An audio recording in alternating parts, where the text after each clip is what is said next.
Right గా మన special debate లో పార్టిసిపేట్ చేయడానికి సిద్ధంగా ఉన్నారు జనసేన సీనియర్ నాయకులు బాబు పాలూరి గారు, అలాగే బీఆర్ఎస్ సీనియర్ నాయకులు డాక్టర్ దత్తాత్రేయ గారు, అలాగే కాంగ్రెస్ అధికార ప్రతినిధి మద్ది శ్రీనివాస్ రెడ్డి గారు సిద్ధంగా ఉన్నారు జూమ్ లైవ్ లో.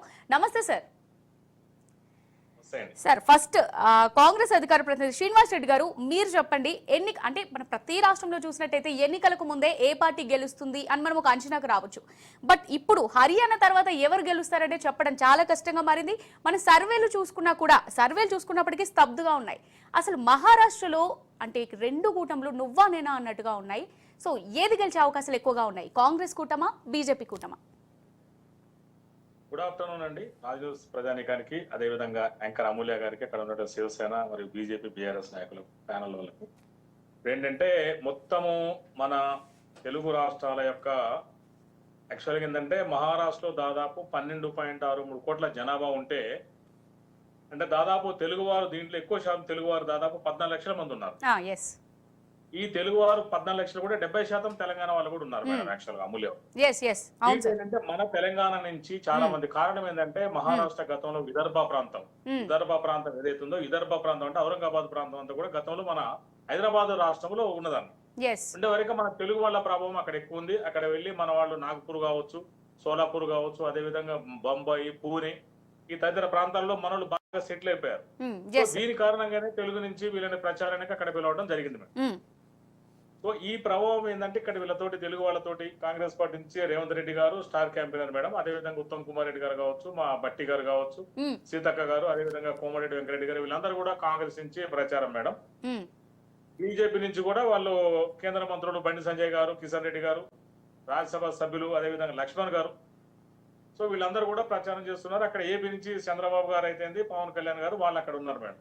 సో ఏంటంటే తెలుగు వాళ్ళతోటి ప్రచారం చేపించి తెలుగు ఓట్లను ఆకర్షించాలని ఒక ప్రయత్నం జరుగుతుంది మేడం. దీంట్లో భాగంగానే వీళ్ళందరూ కూడా తెలుగు వారు కూడా అక్కడ ప్రచారం చేయడం జరుగుతుంది మేడం.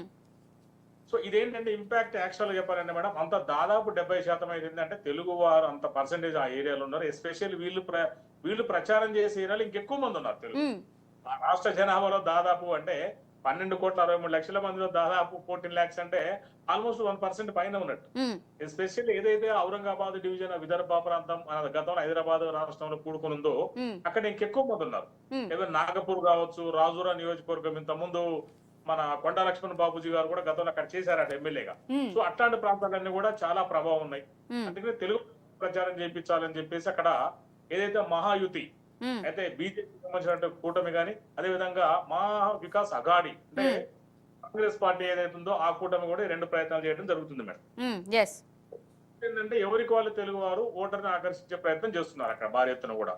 సో అక్కడ ముఖ్యంగా ఏంటంటే కూడా దాదాపు ఒక 40% ఆ రాష్ట్ర మహిళలు ఉన్నారు. ముఖ్యంగా యూత్ బాగున్నారు కాబట్టి రేవంత్ రెడ్డి గారిని అక్కడ స్టార్ క్యాంపెయినర్, ఒక సీఎం కాబట్టి ఒక స్టార్ క్యాంపెయినర్ గా పెట్టడం కూడా జరిగింది మేడం. సో ఖచ్చితంగా నేను ఏమనుకుంటున్నానంటే మేడం, మన తెలుగు వాళ్ళు ఏదైతే సరే పార్టీలు కాంగ్రెస్ కావచ్చు, బీజేపీ ఖచ్చితంగా వీళ్ళ ఇన్ఫ్లుయెన్స్ ఉంటుందని నేను అనుకుంటున్నాను.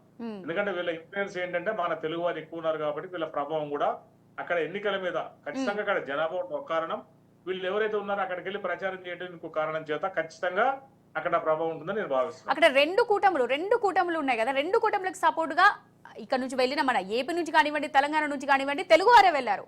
సో ఈ ప్రభావం ఇంతకుముందు మీరు చెప్పినట్టుగా ఈ ప్రభావం ఏ విధంగా ఉండనుంది, ఏ పార్టీకి ఎక్కువ యూజ్ ఉంటుంది అనుకోవచ్చు ఈ ప్రచారాన్ని బట్టి? మేడం నేను ఏమనుకుంటున్నా మేడం, యాక్చువల్ చెప్పాలంటే ఎంవీఏ మహా వికాస్ అఘాడి అంటే మనం మామూలుగా గ్రాండ్ డెవలప్మెంట్ ఫ్రంట్ అంటాం. అంటే వాళ్ళకి వాళ్ళు ఏంటంటే మరాఠీ భాషలో పెట్టుకున్నారు వాళ్ళు. మనం జనరల్ ఇంగ్లీష్ ఏంటంటే మనకు గ్రాండ్ డెవలప్మెంట్ ఫ్రంట్ కి మాత్రం ఎక్కువ శాతం అంటే కాంగ్రెస్ కి ఏదైతే అనుకూలంగా ఉందో కాంగ్రెస్ కూటమికి అయితే ఎక్కువ శాతం ఇంపాక్ట్ ఉంటుందని నేను భావిస్తున్నాను మేడం. మహాయుతి అంటే కాంగ్రెస్ ఖచ్చితంగా ఉంటుంది మేడం, ఎందుకంటే ఇప్పుడు వాళ్ళ అధికార పార్టీ ఉన్నది మహాయుతి కూటమి అధికారంలో ఉంది.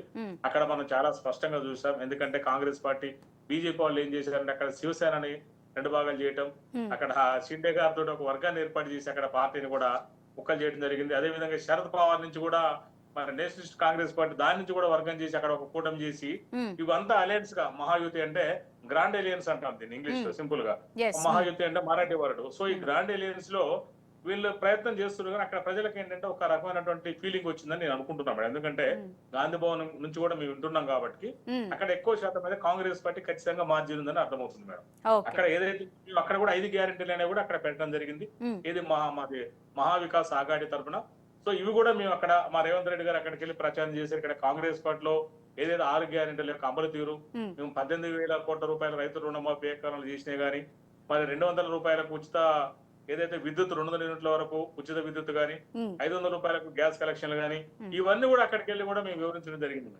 ఖచ్చితంగా అక్కడ ప్రజలు కూడా ఈసారి మహావికాస్ అకాడమీకి ఖచ్చితంగా ఆగాడికి గెలిపిస్తారని చెప్పేసి నాకు పూర్తి నమ్మకం ఉంది మేడం, మాకున్న సమాచారం. Yes, okay Srinivas.